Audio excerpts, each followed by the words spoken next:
간호직 공무원 합격은 전공에 강한 대방열림. 많은 합격생과 합격수기들로 증명합니다. 필기 고득점부터 면접까지 대방열림에서 제대로 준비하세요. 자, 안녕하세요. 안녕하세요. 네, 지역사회 간호 담당하고 있는 김희영입니다. 일단 낯선 얼굴들이 되게 많아요. 그죠? 네, 저도 처음 뵙고 여러분도 저를 처음 뵀을 거예요. 일단 우리 수업 그동안에 어떤 식으로 문제가 나왔는지 한번 훑어보고 그 다음에 우리 수업 어떻게 할 건지 이것도 훑어보도록 하겠습니다. 자, 보겠습니다. 요거 2019년부터 2020년까지 한번 통계를 좀 내봤는데, 자, 평균치가 있을 거예요. 제일 많이 나온 게 3.6으로 간호과정. 간호과정이 정말 많이 나올 수밖에 없습니다. 그래서 간호과정에는 제가 시간적 투자를 어마어마하게 할 거예요. 그러니까 처음부터 끝까지 어느 구석구석 버릴 게 없다 생각하시면 돼요. 그래서 이건 좀 시간적 투자를 많이 할 겁니다. 보시면 2021년에 6개나 나오고 2022년 여기는 7개나 나왔습니다. 요번에 서울에서. 그죠? 어마어마하게 많이 나왔구나 하시면 되고요. 그 다음으로 많이 나오는 게 좀 우열을 다룰 수는 없지만 요거 3.4 요거는 국내외 보건정책. 그래서 점점 정책 부분이 조금 부각이 됐다. 그러니까 여러분이 조금 싫어하는 거죠. 정책하면 딱딱하고 까탈스럽고 이해가 안 되고 그래도 점점 많아지고 있다고 생각하시면 돼요. 왜냐면 현재 보건소에서 밀고 있는 게 정책 쪽이거든요. 그래서 이게 조금 더 커지고 있구나 이렇게 생각하시면 되고요. 그 다음인 게 역학입니다. 역학은 코로나 때문에 더 그런 것 같긴 해요. 그래서 코로나의 영향을 좀 많이 받아서 감염병 얘기도 많이 나오고 또 역학하면 계산하는 게 좀 많이 나오거든요. 이런 부분이 좀 많이 나왔다라고 보시면 되고요. 그 다음으로는 자, 간호기획과 이론. 그러니까 여기 이제 이론 부분이 끊임없이 나오더라고요. 그러니까 이런 부분은 한 문제나 두 문제 정도 이런 부분이 나와요. 그래서 이것들도 좀 공부를 해야 되겠다 생각하시면 되고, 그 다음으로 1.8은 가족간호 쪽. 그래서 우리가 보건소에 가면 맥락 방문하잖아요. 방문하다 보면 가족간호가 중요할 수밖에 없는 거죠. 그래서 가족간호도 그 다음으로 좀 나오는 거고, 그 다음에 요거 하나 빠졌구나. 모자보건이요. 모자보건 및 인구 쪽. 이게 한 두 문제 정도 나옵니다. 말 그대로 모자보건 하면은 뭐 여러 가지 지표들이 나올 거거든요. 뭐 영아 사망률, 뭐 신생아 사망률 이런 지표들이 종종 나왔구나 이렇게 보시면 될 것 같고요. 나머지는 자, 1차 보건의료와 건강진진. 얘는 끊임없이 나옵니다. 그렇죠? 그리고 산업보건. 얘도 그냥 끊임없이 나와요. 하나 또는 두 개 정도 끊임없이 나오는 거고, 그다음에 학교보건. 요게 학교보건이 점점 안 나와요. 학교보건이 점점 안 나오다가 요번에 한번 나왔을 겁니다. 요게 서울에서 한번 나왔고, 그다음에 이제 보건교육도 그냥 그대로 나오고, 그다음에 환경 부분 진짜 몇 년간 안 나옵니다. 그렇죠? 환경보건은 굉장히 양이 많아요. 양이 많은데 그렇다고 이걸 안 하기엔 그래. 그냥 언제 쑥 나올지 몰라서. 그래서 저희가 하긴 하는데 진짜 중요한 부분만 딱딱 스킵해서 지나갈 겁니다. 그래서 요거 그렇고, 그다음에 지역사회 간호사 그래서 재활이라든지 뭐 이런 것들이 이제 조금씩 안 나오기 시작한다. 근데 그 재난간호에서 조금씩 나오긴 합니다. 재난간호 딱 한 문제씩 나오다가 요번엔 재난간호 쪽도 안 나왔습니다. 그런 식으로 이렇게 흐름이 있구나라고 보시면 되고요. 그럼 어떤 영역들이 나왔는지 한번 보도록 할게요. 자, 맨 처음에 국내 보건정책에서는 보건의료 자원, 우리 다 배우실 거예요. 그리고 보건의료 정책, 요게 조금 까탈스러운데 요 부분이 조금 많이 부각이 될 것 같아요. 그리고 지역사회 간호사의 역할, 당연히 시험 문제 많이 나오겠죠. 그리고 역사 부분도 나오고 MDC라고 이거 우리 나중에 배우실 겁니다. 이런 것들도 한번 띡 나왔었습니다. 그 다음에 대부분 법이 좀 많이 나오는데요. 지역보건법 안에 보건소의 기능, 건강생활지원센터의 기능 이런 것들이 좀 시험 문제 종종 나왔고요. 그 다음에 진료비 지불보상제도 하면은 우리 행위별 수가제, 인두제 들어는 보셨을 겁니다. 이런 것들이 주로 나왔었구나. 그 다음에 노인장기요양보험. 얘는 제가 그래요. 처음부터 끝까지 다 외워라. 얘는 나올 수밖에 없습니다. 안 나온다는 건 말도 안 되는 거고. 그래서 이것도 좀 제가 시간적 투자를 좀 할 거고요. 그 다음에 우리나라 건강보험의 제도의 특징이 이 부분을 다 알아야 답을 쓸 수 있게끔 나옵니다. 그러니까 어떤 일부분이 나오는 게 아니라 전체적으로 다 공부를 해야 답을 쓸 수 있게끔. 그래서 저는 건강보험제도에 대해서는, 근데 요거는 좀 공부하시는 게 좋은 게 나중에 보건소 가시잖아요. 그러면 할머니, 할아버지들이 툭 하면 물어보는 게 건강보험제도예요. 그랬을 때 저 모르는데요 라고 얘기를 하면 그분들이 뭐라 그러냐면 아, 저 사람은 진짜 모르는구나가 아니라 저 사람은 저렇게 불친절해 이렇게 얘기를 한단 말이에요. 그래서 민원이 많이 발생되는 부분이 이 부분이거든요. 그래서 이 부분에 대해서는 제가 처음부터 끝까지 자세히 설명 좀 드릴까 합니다. 그래야 답은 더 쓸 수도 있는 거고요. 그 다음에 여러 가지 보건의료 제도의 특성, 그래서 롬버 거 나왔고 존 플라이 거 나왔습니다. 이런 것들이 종종 나왔구나 이렇게 보시면 될 것 같고, 자, 그 다음에 지역사회 간호가정 시험에 엄청 많이 나오는 자료 수집 방법서부터 분석 단계, 그 다음에 지역사회 사정 유형, 뭐 1차, 2차 자료 수집, 계획 단계, 목표, 지금 다 그 간호 과정이 다 나왔다는 겁니다. 우선순위 설정서부터 오마 진단까지. 그리고 쇼킹했던 게 뭐냐면 방문 건강관리 사업의 군분류예요. 이 군분류가 제가 이거 강의하면서 굉장히 많은데 설마 이거 나오겠습니까? 라고 했는데 그 해에 나왔습니다. 그래서 제가 무릎을 꿇고 사죄를 했습니다. 이런 것까지도 외워야 되는구나 라고 할 정도로. 그래서 엄청 양이 많은데 이거 딱 한 문제 나오고 그 다음에는 안 나오거든요. 그래서 지금도 외우라고 하긴 좀 그래요. 너무 외울 게 많아서 죄스럽긴 합니다. 근데 이게 왜 필요하냐면 보건소에 가셔서 꼭 필요한 게 이거거든요. 예, 그래서 이 문제는 아무래도 보건소에 계시는 분이 문제를 낸 것 같다라는 생각이 좀 들기도 합니다. 이게 쇼킹한 거였고, 그 다음에 사례관리. 사례관리에 대해서는 지금 현재 보건소에서는 사례관리 쪽을 하거든요. 케이스 바이 케이스. 그래서 사례관리 쪽을 좀 중점 두고 있거든요. 솔직히 우리 병원에 있을 때, 우리 특히 학생 때 보시면 케이스 스타디 이런 거 많이 하잖아요. 근데 보건소에서는 그런 게 솔직히 없었거든요. 근데 점점 이제 사례관리 쪽으로 가고 있기 때문에 이쪽 부분이 부각돼서 시험 문제가 좀 나온다라고 보시면 돼요. 그래서 우리 사례관리에 대해서도 조금 더 깊게 들어갈까 합니다. 그럼 이제 역학 부분이요. 자, 역학 부분은 계산하는 거 되게 많이 나온다 그랬죠? 교차비, 비례 사망률, 상대 위험비, 이거 전부 낯설다고 생각하시면 안 돼. 우리 학교 다녔을 때도 다 배우셨을 거고, 이거 계산하는 거 나왔고요. 저 약간 쇼킹한 거 뭐냐면 위기경보요. 요게 요번에 시험 문제 나왔거든요. 위기경보 단계가 있었어요. 그 단계를 쭉 나열하는 거. 그래서 이거 어떤 상황을 제시하고 이거는 무슨 단계냐 이게 한번 시험 문제 나왔거든요. 그래서 이런 것들도 다 준비를 했었어야 되는구나 이렇게 보시면 되고, 자, 나오다 못해서 법정 감염병뿐이 아니라 가축 감염병의 관리 쪽도 나왔었습니다. 이런 것도 좀 나왔었고, 그 다음에 당연히 그 단골 문제는 리벨 클락이 제시한 질병의 자연사. 이거는 뭐 이걸 모르면은 말도 안 된다. 제가 이렇게도 얘기를 하고 있고요. 그 다음에 요것도 나왔었습니다. 숙주 감수성을 감소시키는 요인들은 뭐냐. 그죠? 감수성을 감소시킨다는 건 좋은 거지. 감수성이 높으면 그 병에 민감한 거잖아요. 감수성을 낮춘다는 건 이거 몸에 좋은 거예요. 말 그대로 면역력을 높이는 거죠. 그래서 숙주의 감수성 감소 방법에 대해서 물어보는 것도, 이것도 상식이 있어야 좀 접근이 가능하거든요. 그래서 이런 것들이 시험 문제에 나왔구나라고 보시면 돼요.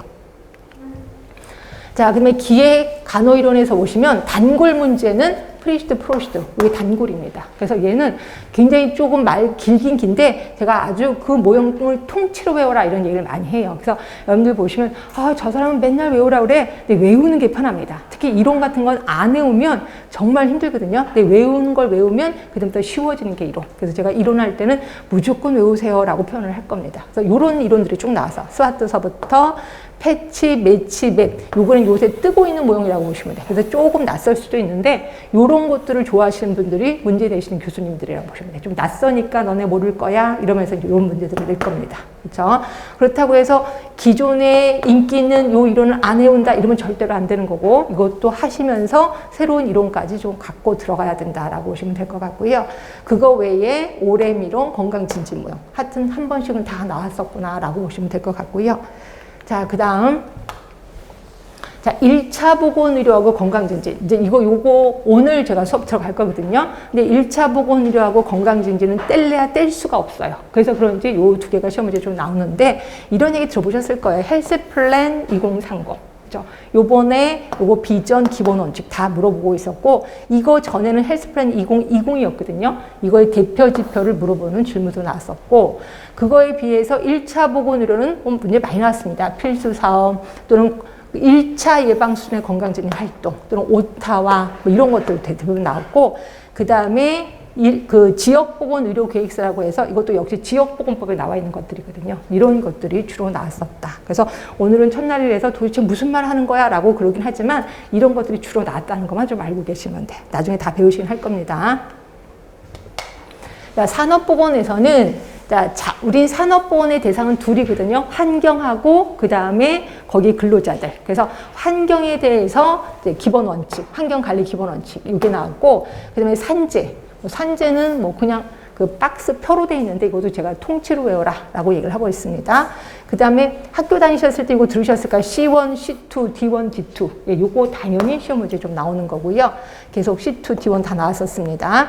그 다음에 요번에 약간 쇼킹한 게 뭐였냐면, 자, MSDS라고 해서 물질안전보건 자료라고 있어요. 제 책에 있거든요. 근데 제 책에 한 페이지 정도 있는데 계속해서 요 문제 나올 것 같아요. 나올 것 같은데 계속 안 나왔거든요. 드디어 요번에 시험 문제 나왔었습니다. 그죠? 그래서 나왔는데 이렇게까지, 그러니까 제 책이 두꺼운 이유가 있습니다. 다 나오다 보니까 어느 하나 안 걸리는 게 없다 이렇게 생각하시면 돼요. 그러다 보니까 여러분들이 점점 공부하기가 힘들긴 하겠구나 이렇게 생각하시면 되고요. 하여튼 요게 구석에 처박혀 있었던 문제가 이번에 나왔었다 하시면 되고, 자, 학교 보건 점점 안 나온다 그랬죠? 그래서 예전에는 보건교사의 직무를 학교장의 업무하고 믹스시켜놓고 비교하는 문제가 좀 나왔었고, 요번에 나왔던 거는 결핵 환자에 대한 등교 중지 조치, 이거 나왔고, 그 다음에 이것도 나름대로 쇼킹한 거였는데, 이게 이제 코로나가 유행했을 때 한 2년 정도 됐을 때인가요? 그러니까 작년에 나온 건데요. 학교 내 감염병 발생 시 보고사항, 요게 시험 문제 떡하니 나왔거든요.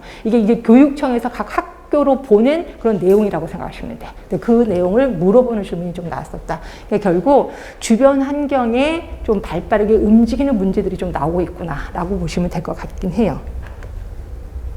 자, 보건교육입니다. 보건교육은 이런 얘기 들어보셨을 거야. 행동주의, 인지주의 학습이론 학교 다니실 때 들으셨을 거고, 이런 것들을 물어보는 게 나왔고, 여러분들이 많이 힘들어하는 게 학습 목표 수준이에요. 학습 목표 수준의 인지적 영역, 그래서 제가 앞자만 따서 외우라고 하는 게 있어요. 이런 게 좀 힘들긴 할 거예요. 그래서 제가 그냥 외우세요라고 하면 여러분들 다 안 외우시더라고요. 그래서 제가 이제 암기 팁도 드릴 겁니다. 그런 식으로 해서 그걸 또 한 번 드리고 그 다음 시간에 또 한 번 확인하고, 그래서 어떻게든지 외우게끔 제가 하도록 하겠습니다. 그 부분이 이 학습 목표 영역이에요.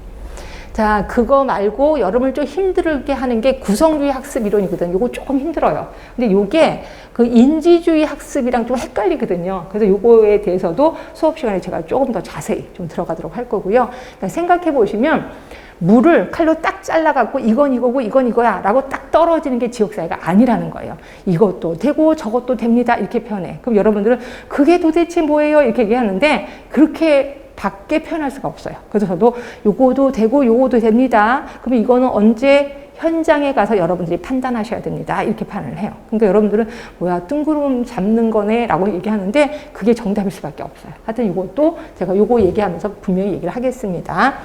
그 다음에 요번에 나온 것 중에 조금 나름대로 쇼킹한 게 보건교육 기법이 나왔어요. 노년기를 대상으로 보건교육 기법. 근데 이거는 그냥 상식이거든요. 근데 저는 제가 봤을 때 이거 상식 아니야? 근데 여러분들은 이게 왜 상식이에요? 이렇게 나오더라고요. 왜냐면 저는 보건소에서 일을 해봤기 때문에 노년기를 대상으로 보건교육은 이렇게 해야 되는 거 아니야? 라고 했는데 여러분들은 아니에요 이렇게 얘기를 해서 와, 이게 여러분하고 저희 갭이구나 이런 걸 생각을 했습니다. 그래서 저는 어떻게 해서든지 갭을 줄이려고 노력을 하는데, 그러려면은 여러분의 의견을 제가 많이 알아야 돼. 그래서 제가 수업 시간에 여러분한테 물어보면 여러분 대답을 해주셔야 돼. 엉뚱한 대답이라도 해주시면 아, 이분은 이렇게 대답하시는구나. 그럼 내가 이렇게 접근해야지 라고 얘기를 한단 말이에요. 근데 여러분들이 꽉 입을 다물고 있으면 여러분 머리를 몰라요. 그러면 저는 저 나름대로 막 떠들게 된단 말이에요. 그럼 점점 갭이 벌어질 거고, 그러면 말 그대로 뜬구름 잡기라고 생각하시면 돼요. 하여튼 요거 노년기 보건교육 기법이 이번에 나왔었다. 그래서 요거를 은근히 틀리시는 분이 좀 많더라고요. 그렇죠? 근데 이제 모자보건에서 합계 출산율, 인공임신 중절 수술 워낙 단골 문제입니다. 사망 관련 통계 지표 당연히 이거 통계 그 단골 문제고, 산정 건강 진단 횟수, 이거는 여러분 뭐 학교 다니실 때 엄청 많이 배우셨을 거고요.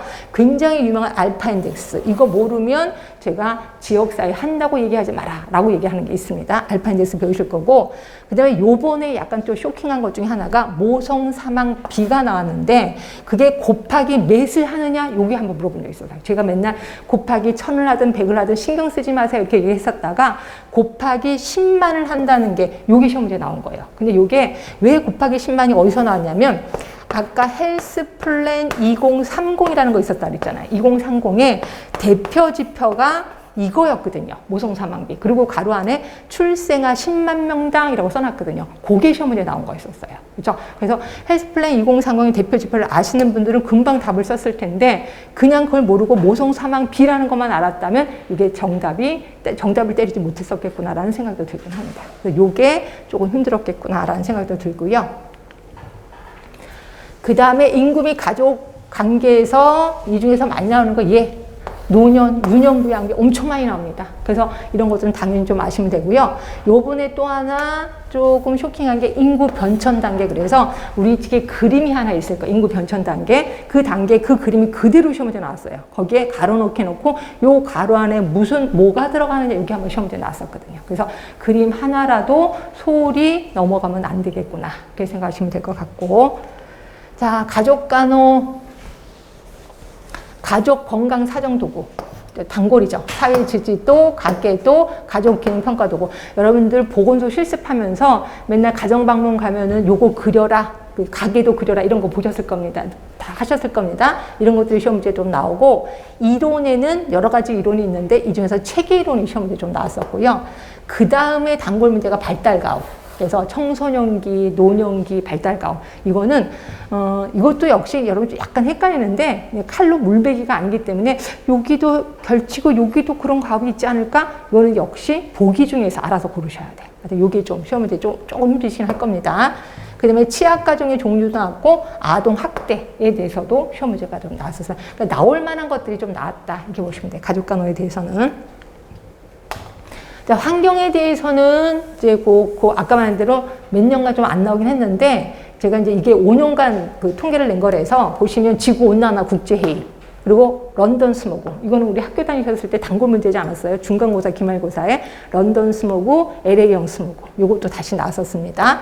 그 다음에 먹는 물 수질 기준, 그래서 이건 정말 암기가 엄청난데 여기 한번 시험 문제 나왔는데, 납순, 크롬, 질산성 질소, 요거를 물어보는 이제 문자가 나왔고, 그 다음에 라돈은 한때 라돈 침대 때문에 난리가 났었거든요. 그때 시험 문제 나온 게 라돈이에요. 그래서 이것도 환경이 영향을 받았구나 보시면 되고, 상수의 정수 과정, 요거 할 때 좀 제가 좀 할 말이 많은데, 하여튼 상수의 정수 과정이 문제 나왔고, 그다음에 식중독에는 비브리오 식중독이 좀 나왔었습니다.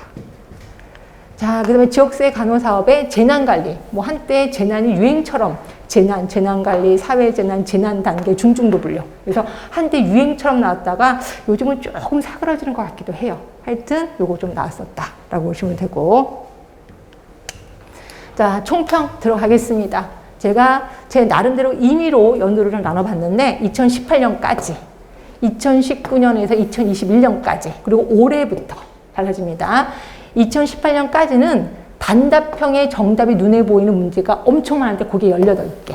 그리고 생각을 좀 해야 되거나 또는 생소한 문제, 책에서 안 배웠는데요, 그런 게 2개. 그래서 일명 18대 2의 법칙을 준수했었습니다. 그래서 대부분 그때는 18개는 분명히 맞아야 돼, 2개는 운이야, 뭐 이렇게 해서 제가 얘기를 했거든요. 그러다가 2019년, 2021년에 간호사를 엄청 많이 뽑았어요. 그때 서울시에만 1년에 200명, 300명을 뽑은 적이 있었습니다. 말도 안 되게. 하여튼 요 3년간 그렇게 했습니다. 그러니까 난이도 수준이 엄청 땅에 떨어졌어요. 엄청 쉬웠어. 이러다 보니까 제가 약간 어렵게 가르쳐 드리는 편이거든요. 이렇게 어렵게 배웠던 분들이 딱 현장에 가서 이렇게 쉽게 나올 리 없지, 이러면서 꼬기 시작하는 거죠. 그래서 시험 문제 오히려 쉬운데도 불구하고 떨어지시는 분이 좀 많아서 제가 좀 속상했었습니다. 그래서 이것 때문에 얼마나 좀 쉽게 가르쳐야 되나 고민 중에 있는 게 이때였었습니다. 난이도 거의 하수준.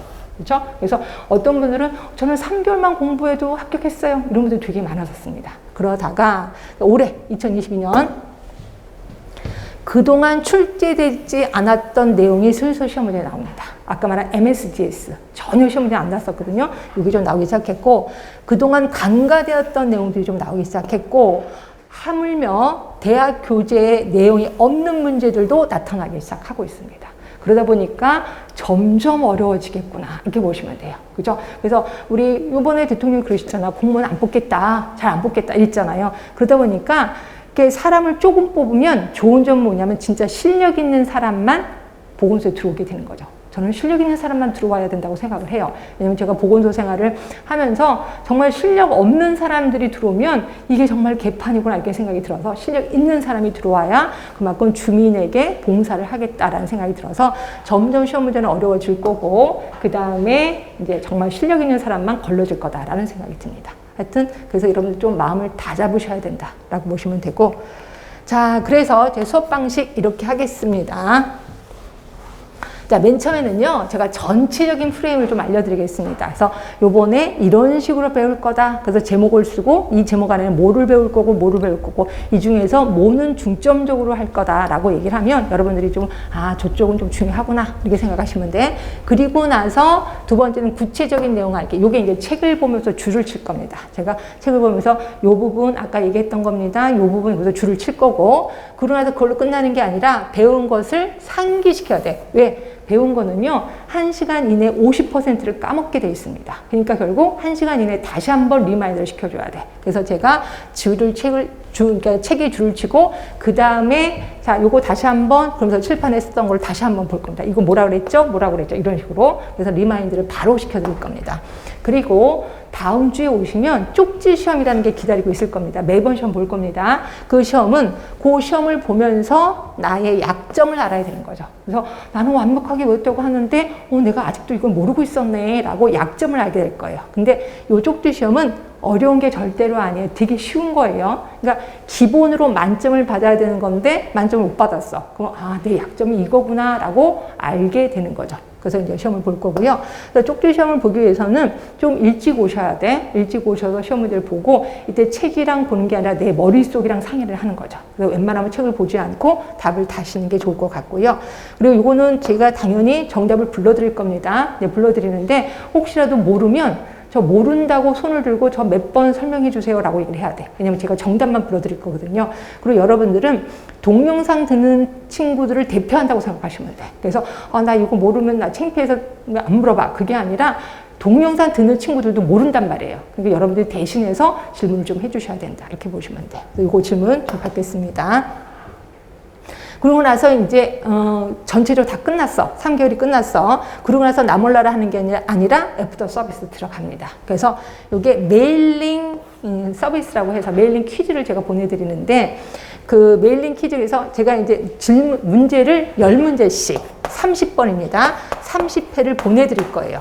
정답 없이 문제만 보내드려요. 여러분 메일로. 그럼 여러분들이 거기에 1번의 정답은 몇 번, 2번의 정답은 몇 번, 이렇게 저한테 답이 올 겁니다. 그럼 제가 쭉 보고 2번 틀리셨습니다. 4번 틀리셨습니다. 이렇게만 얘기를 해. 정답 안 가르쳐주고. 그럼 여러분이 또 다시 2번 몇 번, 4번 몇 번 다시 또 얘기하는 거야. 그리고 사지선다니까 3번 틀리면 나머지 하나가 정답이겠죠. 그래서 본인이 스스로 정답을 찾아가는 연습을 좀 하겠습니다. 이걸 하면 되게 재밌어요. 되게 쉬운 거거든요. 근데도 여러분 트레이닝 보면서 하는 말이 뭐라고 하냐면, 제가 이렇게 쉬운 거조차 모르는지 몰랐어요. 이렇게 얘기를 하더라고요. 그러니까 여러분들을 조금 더 많이 진단하게 되는 게 메일링 퀴즈. 그래서 요거 하겠습니다. 30회입니다. 이게 장난 아니에요. 일주일에 하나씩 보내거든요. 그러면 30회면 굉장히 많구나, 이렇게 보시면 되고요. 요거 포기하시는 분 되게 많은데 끝까지 좀 하셨으면 좋겠어요. 끝까지. 자, 그리고 실력을 유지하기 위해서 가로놓기. 이제 이따가 보시겠는데, 이게 파이널 테스트라고 해서 제가 일명 괄호넣기라고 하는데, 거기 괄호 안에 있는 단어를 외우셔야 된다는 거죠. 그럼 이거는 어떻게 하면 좋냐? 이거를 그냥 핸드폰으로 사진을 찍으세요. 그리고 뭐 예를 들어서 버스 기다리면서 전철 기다리면서 그냥 보는 거예요. 그 가로 안에 있는 단어를 암기를 하시라는 거죠. 그건 기본입니다. 가로 놓기나 그 다음에 우리 책에 보시면 가끔가다 QR코드가 있을 거예요. 그 QR코드를 이렇게 딱 찍으면 거기에 제가 하는 유튜브가 나올 겁니다. 그래서 유튜브에서 어떤 설명을 쭉 하는데 어떤 분은 그거를 틀어놓고 그걸 틀어놓고 운동도 하고 설거지도 하고 그러니까 머릿속에 쏙쏙 들어오기도 한다. 이렇게 변하더라고요. 그래서 요 두 개를 많이 활용을 하시면 실력이 유지가 될 거다라고 보시면 됩니다. 자, 그러면 그 다음에 제가 이제 제 책에 어떤 내용들이 있는지 자랑이라고 할까요? 하여튼 특징 한번 보겠습니다. 자, 우리 점점 법 얘기가 많이 나와요. 그래서 법을 아예 정리를 했습니다. 그래서 보건의료기본법 목적서부터 쭉 했고, 요게 보세요. 3번이나 나왔어요. 2021년 서울시, 2021년 지방직에서 3번이나 나왔습니다. 이 목적이. 그러니까 조금 힘들어도 목적은 보시는 게 좋습니다. 외우라는 건 아니고 상황을 보고 아 이런 것들이 이 법의 목적이었구나라고 한번 보시라는 거 얘기합니다.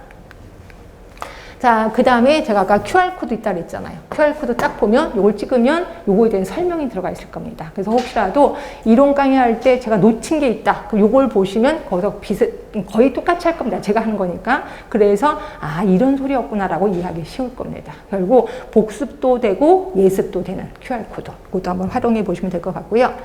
자, 그 다음에 준비된 이론, 그러니까 준비되었던 이론이죠. 아까 말한 MSDS 전혀 생각지도 못한 문제들이 한쪽 면에 다 차지하고 있었던 거야. 그래서 요거 보면 MSDS 답을 충분히 달 수 있게끔. 그래서 제 책이 너무 두껍다고 불평불만하지 마세요. 이것들이 대부분 문제가 나온다라고 보시면 되고요.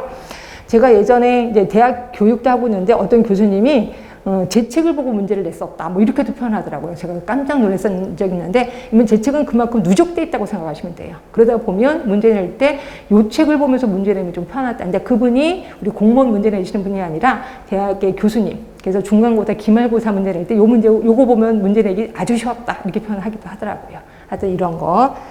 자, 그 다음에 아까 말한 대로, 아까가 아니라 최근 기출문제 다 달았습니다. 2022년 서울시 단원별로, 연도별로, 지역별로 구분해서 최근 문제를 좀 수록을 했고요. 그래서 문제 보시면 아, 이게 최근 건지 옛날 건지 구분이 될 겁니다.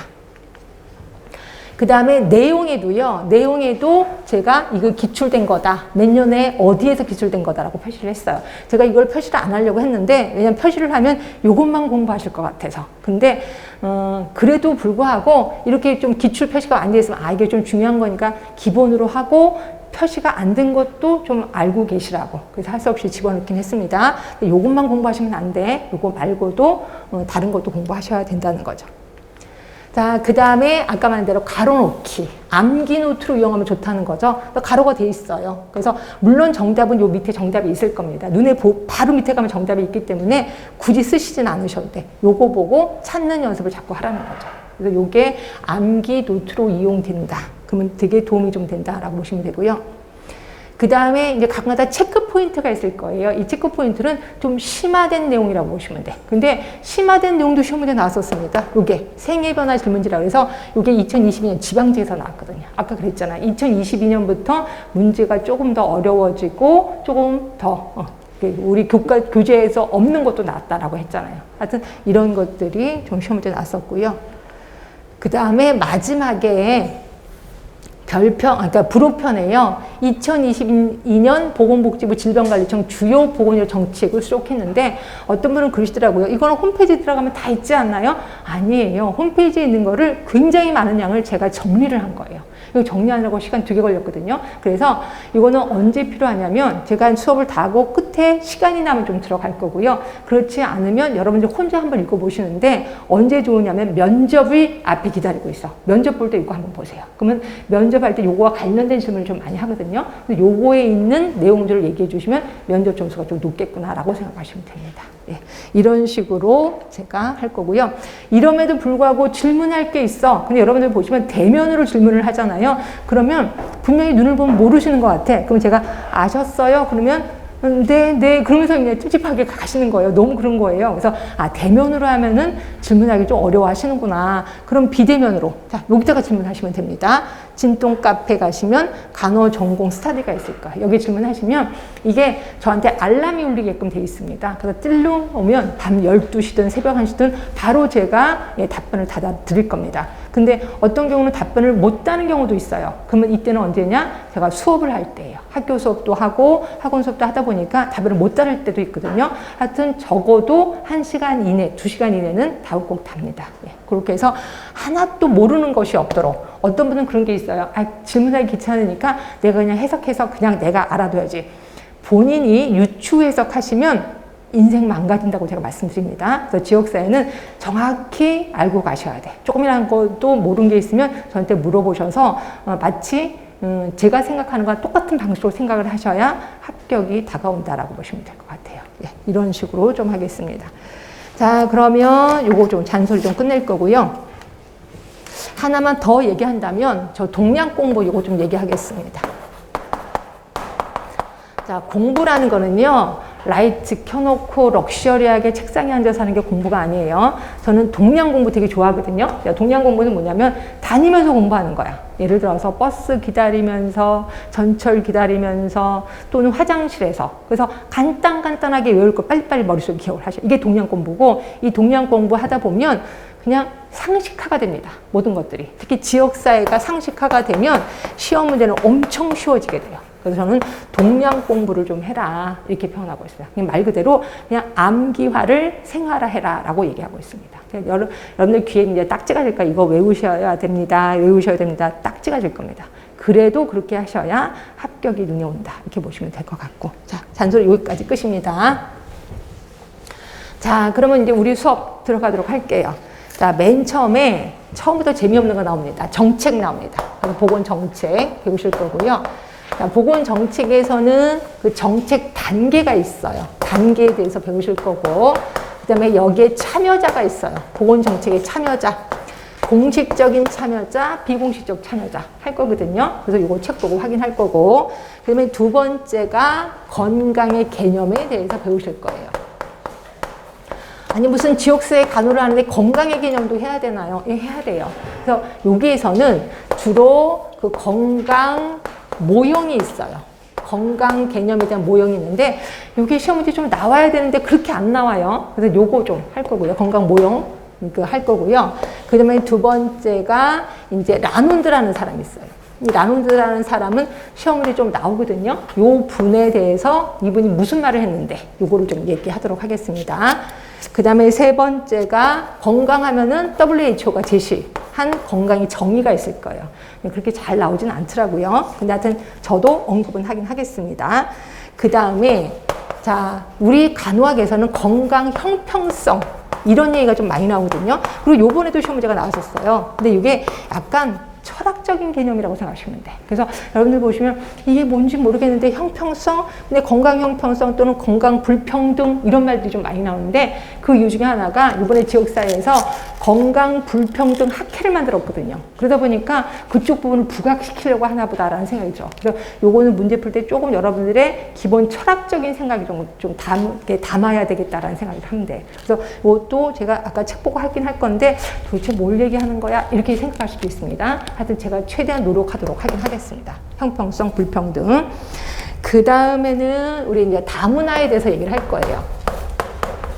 우리나라가 다문화 사회인 건 아실 거예요. 그래서 이제 다문화에 대해서 점점 다문화 쪽에서 문제가 나오긴 하는데 솔직히 그렇게 많이 나오진 않거든요. 근데 요번에 다문화에 대해서 사정하는 그런 그 틀을 한번 제시를 한 게 있었거든요. 그게 한번 나올 건데 요게 제가 학교에서도 강의할 때도 이건 그냥 슬쩍 넘어가세요 라고 했던 것들인데 요번에 시험 문제 나왔었습니다. 그래서 다문화에 대해서 조금 더 깊게 들어가야 되겠다. 점점 깊은 문제들이 나오는구나 기억해 두시면 되고, 그 다음에 네 번째가 공중보건을 배우겠습니다. 아니 뜬금없이 지역사회 무슨 공중보건을 배워요 라고 하는데 그러니까 보건 안에 들어있는 게 지역사회 간호예요. 그래서 보건이라는 큰 틀이 있고 거기 안에 간호가 있거든요. 그래서 공중보건에 대해서 배우실 거고 여기서 여러 가지 개념들을 좀 배우실 겁니다. 근데 이 개념이 시험에 나오진 않는데 이걸 알아야 지역사회가 이런 거구나라고 지역사회 본 얼굴을 알 수가 있어요. 이렇게 할 거고, 그 다음에 5번째가 지역사회 간호사의 역할. 아까 지역사회 간호사의 역할 시험 문제 나온다 그랬습니다. 요것도 배우실 거고요. 네, 이 정도까지 일단 배우고 그 다음 시간으로 넘어갑니다. 자, 일단 책에 보시면 16쪽이에요. 16쪽 보시면 보건정책의 개념이라고 있는데, 자, 우리 이것도 정책이라는 단어가 있고, 그 다음에 행정이라는 단어가 있어요. 이건 그냥 구분만 해드릴게요. 정책은 말 그대로 기획이라고 보시면 돼요. 기획. 그러니까 어떤 목표가 있을 거고, 그 목표를 달성하기 위해서 기획을 하죠. 그렇죠? 기획을 하는 걸 정책이라고 해요. 그럼 행정은요, 그 기획을 그대로 수행하는 거예요. 이거를 행정입니다. 그러니까 정책은 정치가가 정책을 하겠구나. 그럼 정책을 짜. 그럼 이걸 그대로 수행하는 게 행정이에요. 그럼 보건소는 정책기관일까요? 행정기관일까요? 보건소는 행정기관이에요. 결국 위에서 계획을 하면 우리는 그냥 수행만 한다라고 보시면 돼요. 그래서 보건소는 행정기관이구나라고 보시면 되는데, 그런데도 불구하고 정책이라는 말이 나와. 이게 왜 그러냐면 나중에 우리 지역보건법에서 배우실 건데, 우리 보고 정책을 하래요. 우리 보고 기획을 하래요. 그래서 보건소 너네들이 기획도 하고 그거 수행도 해. 이렇게 바뀌었습니다. 결국 여러분들 보건소 가시잖아요. 맨날 사업하라고 그래. 사업 기획해. 이렇게 그래. 그래서 제가 어느 보건소 실습지도를 가는데 거기는 과장님이 그러시는 거야. 학생들 제발 기획하는 거, 정책하는 거 좀 가르쳐 주세요. 이러는 거예요. 왜요? 그랬더니 보건소에서 점점 이쪽으로 나간대요. 그러니까 정책도 하고 기획도 하는 거예요. 그래서 여러분들 가시면 맨날 기획한다고 머리 싸맬 겁니다. 그래서 우리 책에서도 정책이 나오는 겁니다. 그래서 정책이 나오는데, 거기서 주로 나왔던 게 보건 1번, 2번 이런 거 그냥 여러분들 보시면 되고요. 저는 3번 갈 거예요. 보건정책의 결정 과정이요. 자, 과정이 있습니다. 크게 5단계예요. 하나가 정책의제 형성 과정. 제목이 어렵죠. 정책의제 형성 과정. 그 다음에 옆으로 가시면 2번에 정책 결정. 이 정책 결정이 우리가 알고 있는 기획이에요. 기획. 그리고 3번째 정책 집행. 기획을 했으면 집행을 하죠. 그리고 평가를 해요. 그리고 종결. 외우긴 쉽네. 첫 번째 단어가 어려워서 그렇지. 정책의제 설정 과정, 그 다음에 정책 결정, 그 다음에 집행, 그 다음에 평가, 종결. 이겁니다. 이 중에서 시험 문제 나왔던 건 정책의제 형성 과정. 자, 정책의제 형성 과정이라는 건 뭐냐? 문제를 정부가 채택하는 과정이에요.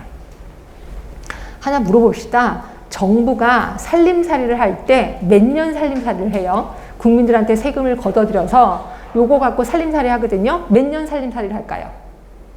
1년 살림살이를 합니다. 그렇죠? 결국 세금을 1년에 한 번씩 걷어들이는 거죠. 1년 살림살이를 하는데 국민들이 갖고 있는 모든 문제가 엄청 많을 거야. 그 1년 안에 해결 못할 것 같은 거 느낌 드시죠? 그래서 요번 1년 동안에 무슨 문제를 해결할까? 문제를 뽑는 단계. 요거를 정책의제 형성 단계라고 표현해요. 그렇죠?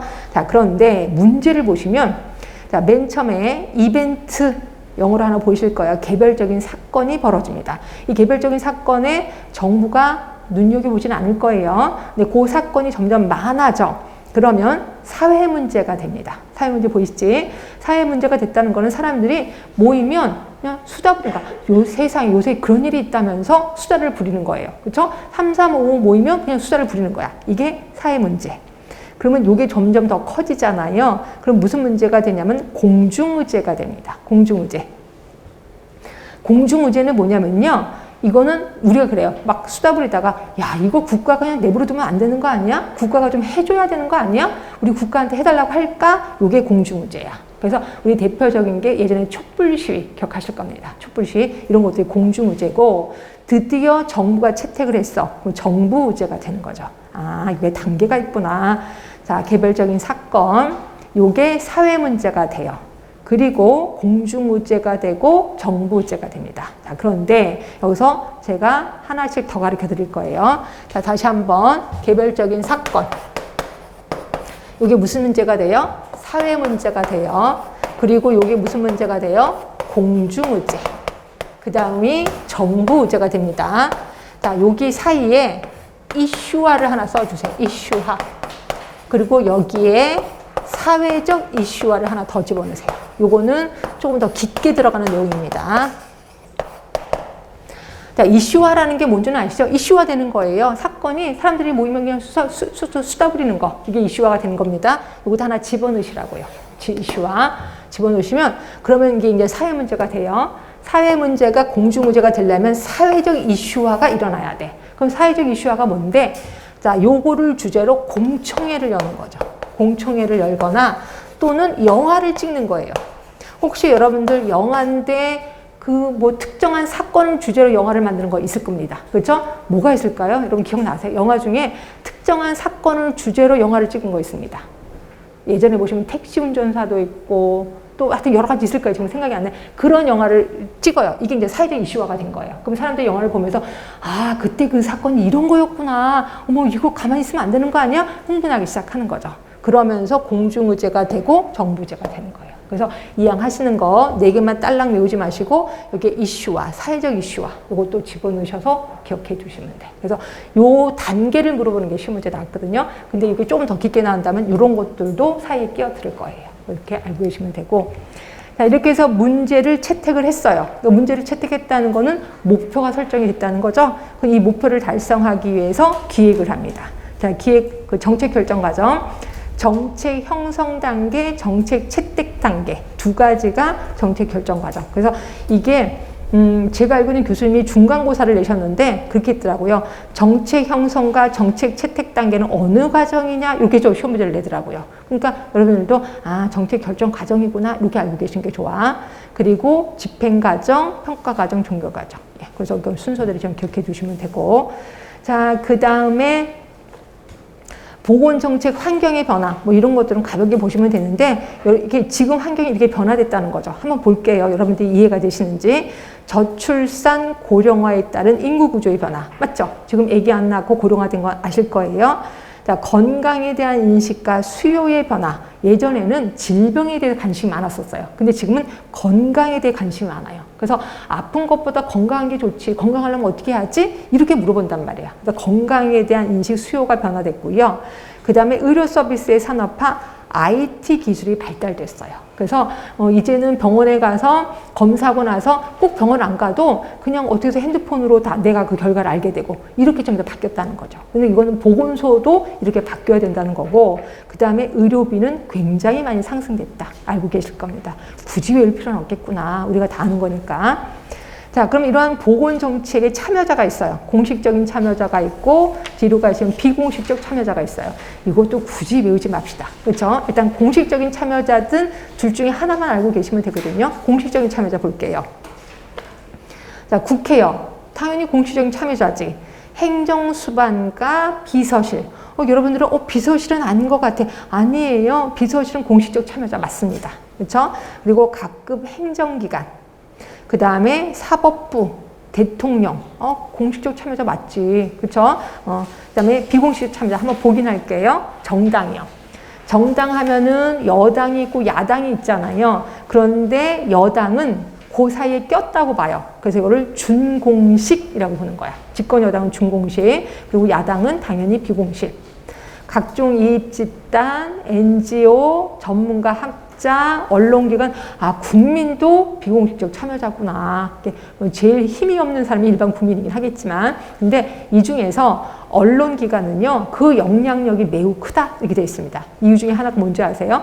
자, 언론기관은 무슨 역할을 하냐면, 정부가 이런 사업을 하겠다. 그럼 그대로 알려줘야 돼요. 그런데 앵커가 요번에 정부가 이런 사업을 한답니다. 기가 막혀서 이런 말 한마디 하면 우리가 다 흥분해. 뭐지? 막 이렇게. 그래서 미사력을 하나 딱 집어넣는 순간 사람들이 움직이기 시작하거든요. 그래서 언론기관은 매우 중요한 역할을 한다는 거죠. 그래서 딱딱 전해줄 것만 전해줘라. 이렇게 표현을 하고 있습니다. 하여튼 그렇거나 이렇거나 비공식적 참여자.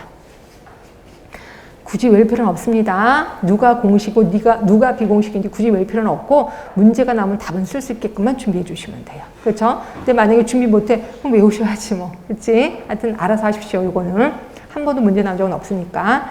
그 다음에 우리나라 보건정책의 변천을 잠깐만 보세요. 이것도 잠깐만 보겠습니다. 1단계 45년부터 60년. 이때는 우리가 굉장히 힘들 때였어요. 살기 힘들 때. 이때는 방역행정과 구호행정이 집중화됐어. 그러니까 방역이에요. 그냥 이때 온갖 병이 많이 돌았거든요. 방역행정, 구호행정. 그래서 돈 없는 사람들한테 뭐 기부미 초콜릿 들어보셨을 겁니다. 초콜릿도 주고 먹을 것도 주고 하여튼 이런 거. 요게 45년부터 60년까지.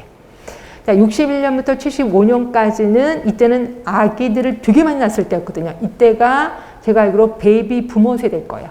아기 엄청 낳을 때. 그래서 이때 인구 가족계 분야 거기에 치중을 했었었죠. 그 다음에 76년하고 89년은 요거는 좀 나중에 배우시긴 할 건데 지금 외워두세요. 우리나라 건강보험이 언제 만들어졌냐면 77년에 만들어졌어요. 77년에 건강보험 만들어졌거든요. 이건 무조건 외우셔야 돼. 77년에. 그리고 89년에 전 국민 건강보험 시대 문을 열었거든요. 건강보험이 새로 만들어진 게 77년이었고 전 국민 건강보험이 89년이에요. 이건 그냥 기본으로 외워주세요. 기본으로. 그러니까 결국 보건의료 서비스의 대중화에 치중했던 시기가 이 3단계. 그죠? 그리고 4단계는 이제는 대중화에 성공을 했어요. 그럼 뭐예요? 질적 향상에 중점을 두는 게 4단계, 지금까지다. 이렇게 보시면 돼요. 그래서 이 중에서 이것도 외우긴 좀 그렇고, 일단 1단계는 방역이고, 2단계는 인구고, 3단계는 대중화고, 4단계는 그냥 질적. 뭐 이런 식으로 외우시면 되는데, 특히 요건 외우셔야 돼. 77년, 89년. 이건 나중에도 또 제가 물어볼 겁니다. 예, 기억해 두시면 되고. 그 다음에 법 관련해서 자, 지역세 간호실무와 관련해서 헌법도 나오는데 헌법은 그냥 슬쩍 넘어가겠습니다. 옆에 가시면 아까 제가 PPT 자료로 보여드렸던 거 15개의 법의 목적이 있어요. 그래서 보건의료기본법, 지역보건법. 근데 이 중에서 지역보건법은 좀 알아두세요. 우리랑 좀 관련이 되어 있는 게 지역보건법이거든요. 자, 지역보건법 우리 목적 보시면 보건소, 그치? 지역보건법이 보건소 나오지. 보건소 등의 지역보건의료기관의 설치 운영에 관한 사항, 그리고 보건의료 관련 기관, 단체와의 연계 협력을 통해서 지역보건의료기관의 기능을 효과적으로, 자, 이렇게 읽으면서, 아, 이게 지역보건법이겠구나라고 보셔야 돼. 계속 보건소 얘기 나오고, 지역보건의료기관 나오고, 지역보건의료정책 이런 거 나오잖아요. 그럼 이거는 지역보건법이겠구나라고 느끼셔야 돼. 외우라는 건 절대로 아니고, 단어를 보고 지역보건법이라고 느끼셔야 됩니다. 국민건강진지법, 얘도 좀 중요하거든. 나중에 좀 배우긴 할 건데, 여기는 목적이 되게 중요해요. 자, 국민이 해야 되는 게 2개가 있고, 국가가 해야 되는 게 2개가 있어. 결국 저는 4개의 단어를 가르쳐 드릴 거예요. 4개의 단어를 가르쳐 드릴 건데, 자, 건강에 대한 가치, 눈에 보이시죠?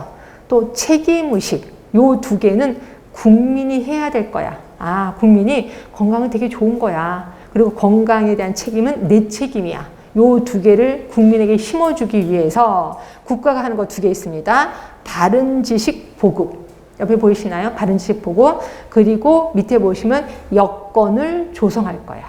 여건 조성. 요게 국가가 하는 일이에요. 그래서 국민이 하는 거 2개, 국가가 하는 거 2개. 요 4개의 단어가 나오면 국민건강증진법. 네, 그렇게 해서 기억해 두시면 되고, 나머지도 단어 쪽에 포커스를 둬서 좀 공부를 좀 하시는 게 좋을 것 같긴 해요. 그렇죠? 자, 그리고, 저는 여기서 뭐를 또 하나 가르쳐 드릴 거냐면, 각 법에 우리랑 관련된 직업이 있어요, 직업. 그거 하나 알려드릴까 합니다. 일단, 국민건강, 뭐, 지역보건법에는 뭐, 보건소 얘기가 나오니까 그거 넘어가고, 국민건강증진법에는 보건교육사라고 있습니다. 보건교육사. 국민건강증진법에 보건교육사 얘기가 나옵니다. 보건교육사. 들어보셨는지 모르겠지만, 그리고 밑으로 가시면 의료법이요. 자, 의료법 하면은 의료인 나오겠죠. 의료인. 이것도 우리 나중에 배우신 할 거야. 의료인 나오고, 뭐, 전문 의사, 전문 간호사, 이런 것도 나올 겁니다. 하여튼 의료인이 나올 겁니다. 자, 그리고 뒤로 가시면 학교보건법. 학교보건법에는 누가 나올까? 학교보건법에는 보건교사 나오겠지, 뭐, 보건교사. 자, 그 다음에 농어촌 등 보건의료를 위한 특별조치법. 농특법에는 누가 나오는지 혹시 아세요? 유명한 사람 나왔는데. 보건진료 전담공무원. 보건진료 전담공무원. 이거 좀 이따가 할 겁니다. 지금도 뽑아요, 이거. 보건진료 전담공무원. 공무원입니다. 똑같이. 보건진료 전담공무원 얘기가 나와요. 그 다음에 산업안전보건법에는 누가 나오냐면 보건관리자가 나옵니다. 보건관리자. 이것도 한번 시험 문제 나온 적 있었습니다. 각 법에 나오는 전문가, 그래서 연결이 잘 돼 있는 것, 이게 한번 시험 문제 나온 적 있었거든요. 그러니까 보건관리자, 보건절 전담 공무원, 보건교사 이렇게 해서 다 하고 이런 것도 좀 외워두시는 게 좋습니다. 자, 이렇게 해서 우리나라 보건정책 다 들어갔어요. 자, 보겠습니다. 되게 많이 배웠는데 외울 거 별로 없습니다. 외울 거 단계 외우시라 그랬고 참여자는 구분만 할 수 있으면 된다 라고 표현했습니다. 자, 단계 심심하니까 한번 볼까? 단계 뭐 있었어요? 기억나세요? 처음이 정책의제 설정 과정. 정책의제 설정 과정, 문제를 뽑는 단계. 그리고 난 문제를 뽑았으니까 정책 결정. 그렇죠? 정책을 결정했으면 그 다음에 결정된 정책을 수행, 집행. 그리고 나면 평가. 그 다음에 하고 나면 종결하게 되는 거죠. 그렇죠? 그 중에 정책의제 설정 과정 문제들이 나왔습니다. 기억하시죠? 자, 문제 맨 처음에는 개인 문제. 맞지? 그리고 나서 이게 무슨 문제로 바뀌어요? 사회 문제가 됐습니다. 외우도록 하셔야 돼. 자꾸 머릿속에서. 그 다음에 사회 문제가 무슨 문제? 공중의제가 되죠. 공중의제. 공중의제를 정부가 뽑았어요. 그럼 무슨 문제? 정부의제가 되는 거죠. 정부의제. 제가 여기 사이에 하나씩 더 집어넣어라 했었던 거 기억하시지? 자, 이거 뭐예요? 이슈화. 옳지. 여기는 사회적 이슈화. 네, 이렇게 해서 보시면 되죠. 이 정도는 외워주셔야 돼. 자, 그리고 참여자. 참여자는 공식 참여자가 있고 비공식 참여자가 있다. 얘기를 했습니다. 몇 개만 물어볼게요. 대통령, 공식 참여자. 여당, 예, 준공식. 야당은요, 비공식입니다. 언론기관, 비공식입니다. 일반 국민, 비공식. 예, 그 정도로만 하시면 돼. 그렇죠? 그렇게 해서 하시면 될 것 같고 나머지는 굳이 외울 필요는 없어요. 그래서 이 정도만 보시고. 자, 그 다음에 이제 건강의 개념 들어가겠습니다. 자, 건강의 개념에서, 자, 20쪽이에요. 자, 그거 보이실 거야. 생의학적 모델. 동그라미 1번에. 그리고 2번에 생태학적 모델. 그 다음에 3번에 사회생태학적 모델. 총체적 모델. 일단 4개만 좀 기억을 해주시는데, 아이러니하게 시험 문제 한 번도 나온 적은 없어요. 근데 이게 왜 안 나오나 싶어. 그래서 언젠가 나올 거라서 제가 인연의 끈을 놓진 않습니다. 일단 생의학적 모델은요, 기억본에 보시면 데카르트의 정신육체이원론, 이거 조금 어려운 말로 가르쳐 드릴까요? 심신이원론이라고 있습니다. 심신이원론. 마음과 몸은 따로따로라는 거지. 그렇죠? 마음과 몸은 따로따로예요. 근데 솔직히 우리 마음과 몸은 하나 아니에요? 몸이 아프면 마음도 아프고 마음이 아프면 몸도 아프잖아요. 근데 맨 처음에는 심신이원론부터 시작했어. 그리고 이 중에서 얘는 마음이고 얘는 몸이에요. 그래서 몸은 우리 의사들이 고쳐줄게. 왜냐면 몸은 기계랑 똑같아. 기계가 고장났으면 우리 기술자인 의사가 고쳐줄게 라고 얘기하는 거고, 마음이 아픈 거는 하늘에 계시는 하느님이 알아서 할 거야. 난 몰라. 이렇게 얘기한 게 심신이원론이에요. 그래서 여기에서 중요한 건 몸이다. 이 몸을 숙주라고 표현했어요. 숙주 안에 병원체가 들어가. 그러면 아픈 거예요. 근데 병원체가 빠져나갔어. 나는 건강한 거야. 라고 본 거예요. 결국 숙주와 병원체 간의 관계가 심신이원론이고 이게 생의학적 모델이야. 그렇죠? 그러면 여기 보면 이거 맞지 않아요? 우리 병원에 보면은 몸에 균이 있는지 없는지 바이러스가 있는지 없는지 그거 보잖아요. 야, 맞긴 맞아요. 그렇죠? 그래서 지금 대부분 의대들은 요거 그 생의학적 모델을 주로 머릿속에 좀 들어가 있다. 이렇게 보시면 돼. 요거 생의학적 모델. 그리고 밑에 막 써 있는 거는 여러분들이 보시면 되고요. 그다음에 두 번째가 생태학적 모델. 자, 생태학적 모델은 하나가 더 생겼네. 숙주, 병원체, 환경이요. 요거가 세 요소가 평형을 이룰 때 건강을 유지하는 거래. 요거 우리 역학에서 배우실 거거든요. 여기서는 약간 이렇게 맛만 배해 드릴게요. 자, 지렛대 모형입니다. 지렛대 모형. 그래서 요게 환경이에요. 그리고 요게 숙주예요. 그리고 얘가 병원체예요. 그래서 얘네 세 개가 균형을 받으면 건강한 거야. 근데 균형이 깨졌어. 병이 생기는 거다라고 보는 거죠. 결국 아까보다 하나가 더 생긴 겁니다. 환경이 더 생긴 겁니다. 그리고 이 중에서 가장 중요한 거는 환경이다라고 써 있을 겁니다. 보이시지? 이게 생태학적 모델. 그 다음에 옆에 가시면 사회생태학적 모델이 있을 겁니다. 사회생태학적 모델은 자, 보시면 네모표로 들어가요. 숙주 그대로 왔습니다. 환경 그대로 왔습니다. 병원체가 없네. 병원체가 없는 게 아니라 환경 안에 병원체가 들어갔습니다. 그렇죠? 병원체고 그러면 새로 하나 생긴 게 있는데 그게 개인 행태 요인이야. 개인 행태 요인이 뭔데요? 습관이요, 습관. 그 사람이 술 먹는 습관이 있어. 아, 별로 건강 안 좋겠구나. 운동하는 습관이 있어. 아, 건강하겠네. 라고 하는 거야. 개인 행태 요인. 요 세 개 중에서 제일 중요한 게 뭘까요? 개인 행태 요인이 중요하다라고 얘기를 했어요. 이게 사회생태학적 모델. 그 다음에 총체적 모델입니다. 자, 총체적 모델은 자, 비읍번을 보세요. 자, 비읍번을 보시면 자, 환경, 생활 습관, 환경 그대로 내려왔습니다. 생활 습관, 아까 개인 행태 요인 그대로 내려온 거죠. 인체 생리, 요게 이제 숙주 생각하시면 돼. 그 다음에 보건의료 시스템. 하나 더 생겼는데 그게 보건의료 시스템이야. 자, 보건의료 시스템이라는 거는 보건의료 제도를 얘기하는 거고요.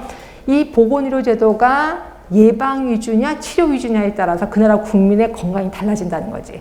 특히 영국 같은 데는 예방 위주예요. 그러다 보니까 그 영국의 국민들은 좀 건강하고요. 우리나라는 예방 위주일까 치료 위주일까? 치료 위주예요. 우리나라는 치료 위주. 그래서 환자가 많은 겁니다. 그래서 이렇게 보건의료 시스템이 치료 위주면 환자가 많다라고 보는 거죠. 그렇죠? 그런데 이게 그러면 대부분 새로 생긴 게 더 중요한 건가 봐요. 그러니까 보건의료 시스템이 제일 중요한 걸까요? 라고 하는데 아니에요. 제일 중요한 건 생활 습관. 1입니다. 1위. 거기다 퍼센트 한번 써놓으실래요? 43%가 영향을 미친다라고 했어요. 43%. 그 다음에 두 번째가 인체 생리. 27%가 영향을 미친다. 그 다음에 환경 19%가 영향을 미친다. 마지막이 보건의료 시스템 11%. 퍼센트를 외우라는 건 절대로 아니고 이왕 외우는 거 순서대로 외우라는 거죠. 생활습관, 인체 생리, 환경, 보건의료 시스템. 네, 그게 총체적 모델이라고 보시면 될 것 같고 4가지 배웠습니다. 생의학적, 우리 이것도 정리합시다. 자, 건강 모형입니다. 건강 모형 4가지 배웠습니다. 어떻게 배웠냐면 생의학적 모델, 그 다음에 생태학적 모델, 그 다음에 사회 생태학적 모델, 그 다음에 4번째가 총체적 모델. 자, 이 중에서 생의학적 모델은 뭐와 뭐의 관계다? 숙주와 병원체 간의 관계다. 그리고 심신이원론에서부터 출발을 했다. 자, 생태학적 모델은 숙주 그대로 내려왔습니다. 병원체 그대로 내려왔죠. 그 다음에 하나 생긴 게 환경, 옳지. 그리고 이 중에서 제일 중요한 거는 환경이다 라고 얘기를 했습니다. 자, 사회생태학적 모델 숙주 그대로 내려왔습니다. 그리고 두 개가 합쳐져서 환경으로 내려왔어요. 그치? 그리고 하나 더 생긴 게 개인 행태, 습관이 하나 더 생겼어요.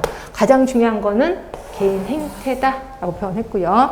자, 총체적 모델 숙주 내려오긴 왔어요. 그런데 인체 생리라는 말로 내려왔어요. 외우기 힘들면 그냥 숙주 이렇게 외워도 상관은 없어요. 그리고 환경 그대로 내려왔어요. 개인 행태 내려왔습니다. 뭐라고 내려왔냐면 생활 습관이라는 이름으로 내려와서 그냥 그대로 외우셔도 돼. 상관없습니다. 자, 그리고 하나 더 생겼는데 보건의료 시스템, 보건의료 제도가 하나 생겼어요. 그리고 제일 중요한 거는 생활 습관이다 라고 보시면 되죠. 네, 이렇게 해서 외우시면 돼. 이게 건강 모형 들어갔습니다. 자, 그리고 조금만 더 하겠습니다. 그리고 웰리스 모형. 자, 웰리스 모형은 한 번도 시험 문제 나온 적 없거든요. 근데 저는 던이라는 사람을 좀 얘기하고 싶어서. 던이라는 사람. 요 분이 안 되겠다. 조금만 쉬었다 해야 되겠다. 조금 시간이 오래 걸릴 것 같아서 일단 여기까지 하고 좀만 쉬었다가 하도록 하겠습니다.